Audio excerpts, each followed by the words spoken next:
Short story for everyone.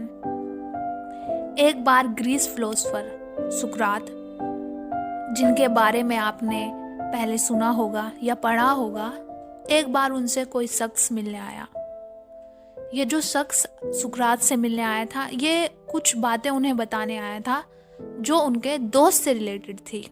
सुकरात ने कहा कि ठीक है, जो बातें तुम मुझे बताना चाहते हो वो बता देना, लेकिन उससे पहले मेरी 3 शर्तें हैं। पहली शर्त कि जो तुम मुझे बताने वाले हो वो सच होनी चाहिए बात। दूसरी शर्त कि वो अच्छी भी होनी चाहिए। और तीसरी और आखिरी शर्त कि वो कुछ मेरे यूज़ की होनी चाहिए, कुछ उपयोगी होनी चाहिए।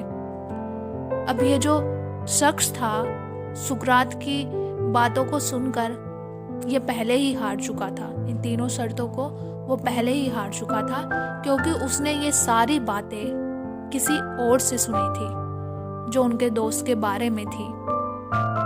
तो जो पहली शर्त थी कि बात सच्ची होनी चाहिए, तो उस पर इस शख्स को विश्वास नहीं था।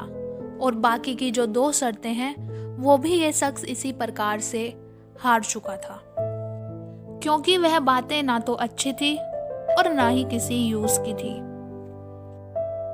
अब सुकरात की तीनों शर्तों के हारने के बाद सुकरात ने पूछा कि जो बात ना तो सच है और ना ही अच्छी है और मेरे किसी मतलब की भी नहीं है, तो तुम मुझे ये बातें क्यों सुनाना चाहते थे?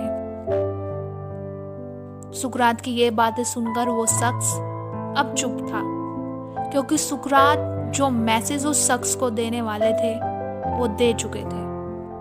और वो मैसेज था कि जो बातें आपके लिए अच्छी नहीं है और आपके किसी यूज़ की नहीं है, उसमें अपना टाइम और अपनी एनर्जी वेस्ट नहीं करनी चाहिए। Thank you.